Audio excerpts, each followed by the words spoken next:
खबर की। महाराष्ट्र निकाय चुनाव में मेयर पद को लेकर कुछ ही घंटों में फैसला होने वाला है। 22 जनवरी को राज्य के शहरी विकास मंत्रालय की तरफ से सभी 29 नगर निगम में मेयर पद को लेकर लॉटरी डाली जाएगी, जिसमें आरक्षण तय होगा कि किस जाति का मेयर किस नगर निगम में बनेगा। इस बीच मुंबई से लेकर ठाणे तक मेयर पद को लेकर अलग ही घमासान मचा हुआ है। बीजेपी और शिंदे की शिवसेना ही आमने सामने आ गए हैं।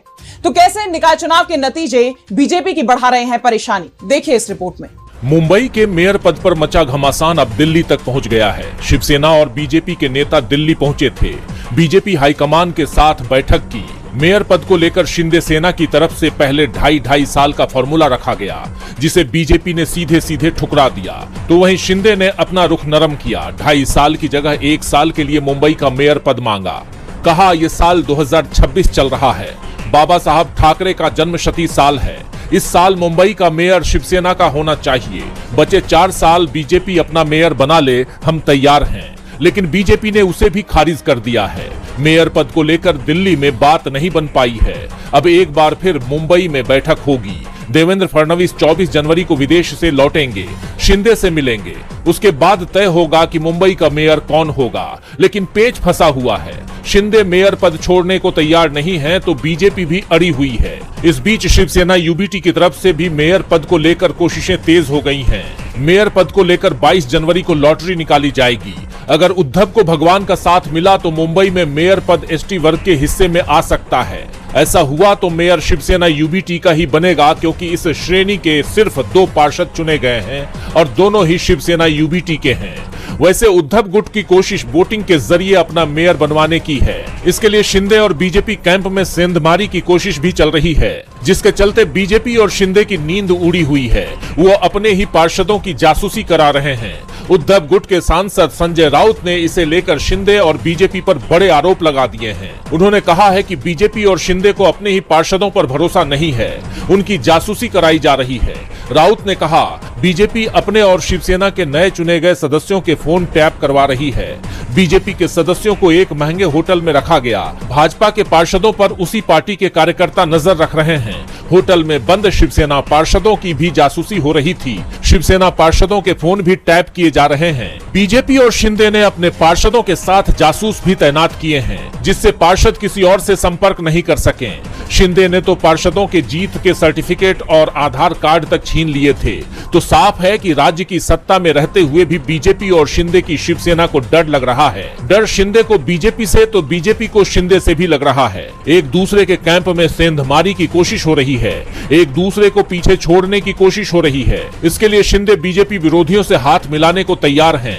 कल्याण डोंबिवली महानगर पालिका यानी केडीएमसी पर कब्जे के लिए शिंदे ने उद्धव और राज ठाकरे से हाथ मिला लिया है। केडीएमसी चुनाव में बीजेपी को 50 और शिंदे गुट को 53 सीटें मिली हैं। शिवसेना यूबीटी को 11 और मनसे को 5 सीटों पर जीत मिली है।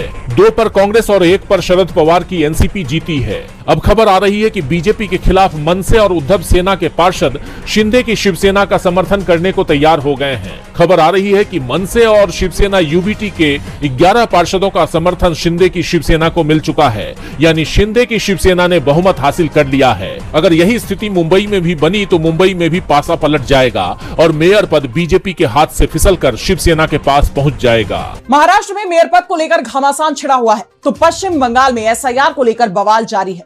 एक तरफ राज्य में चुनाव से पहले वोटर लिस्ट के प्रकाशन की तारीख टलनी तय मानी जा रही है, वहीं दूसरी तरफ एसआईआर पर भी सुनवाई हुई है। और इन सब के बीच ममता बनर्जी नबन्ना में चल रही जिलाधिकारियों की बैठक में अचानक पहुंच गई। उन्होंने अधिकारियों से किसी से भी न डरने की बात कही है।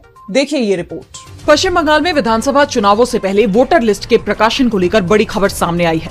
सुप्रीम कोर्ट के कड़े रुख के बाद अब 14 फरवरी को होने वाला फाइनल वोटर लिस्ट का प्रकाशन टलना लगभग तय माना जा रहा है, जिसे लेकर चुनाव आयोग की कार्यशैली पर अब कई सवाल खड़े हो गए हैं। दरअसल सुप्रीम कोर्ट ने चुनाव आयोग को आदेश दिया है कि एसआईआर प्रक्रिया के दौरान मिली सभी तार्किक विसंगतियों की लिस्ट सार्वजनिक की जाए, क्योंकि राज्य में लगभग 5 से 6 लाख मामलों की सुनवाई होनी है। अधिकारियों का मानना है कि इतनी बड़ी संख्या में सुनवाई को 14 फरवरी तक पूरा करना काफी मुश्किल है। इसके साथ ही दूसरी तरफ सुप्रीम कोर्ट में एसआईआर पर सुनवाई जारी रही। सुप्रीम कोर्ट में सुनवाई के दौरान चुनाव आयोग ने साफ किया कि वोटरों की नागरिकता की जांच केवल चुनावी मकसद के लिए है, न कि किसी को डिपोर्ट करने के लिए। कोर्ट ने पूछा कि क्या नागरिकता तय हुए बिना किसी व्यक्ति का वोटिंग अधिकार छीना जा सकता है, जिस पर वकील राकेश द्विवेदी ने कहा कि अनुच्छेद 26 के तहत वोटिंग के लिए भारतीय नागरिक होना, 18 साल की आयु और वैध पंजीकरण अनिवार्य शर्तें हैं। इस पूरे घटनाक्रम के बीच मुख्यमंत्री ममता बनर्जी एक्टिव मोड में आ गई है। सीएम नवन्ना में अचानक जिलाधिकारियों की बैठक में पहुंच गए और वहां उन्होंने कहा कि एसआईआर को लेकर विसंगतियों की जांच के नाम पर आम नागरिकों को परेशान न किया जाए। जो भी नागरिक अपने दस्तावेज जमा करे उसे तुरंत आधिकारिक रसीद दी जाए। सीएम ने अधिकारियों से कहा कि वे किसी भी बाहरी या केंद्रीय दबाव में आए बिना मानवीय दृष्टिकोण को अपनाकर काम करें। राज्य सरकार उनके साथ मजबूती से खड़ी है। वोटर लिस्ट में देरी और कोर्ट की निगरानी ने चुनाव आयोग की कार्यप्रणाली पर गंभीर सवाल खड़े कर दिए हैं। वहीं ममता बनर्जी ने इसे मानवीय और प्रशासनिक मुद्दा बनाकर अपनी सक्रियता भी बढ़ा दी है। अब इस मामले में आगे क्या होता है ये देखना होगा। एसआईआर पर विवाद थमने का नाम नहीं ले रहा तो शंकराचार्य अविमुक्तेश्वरानंद के अपमान का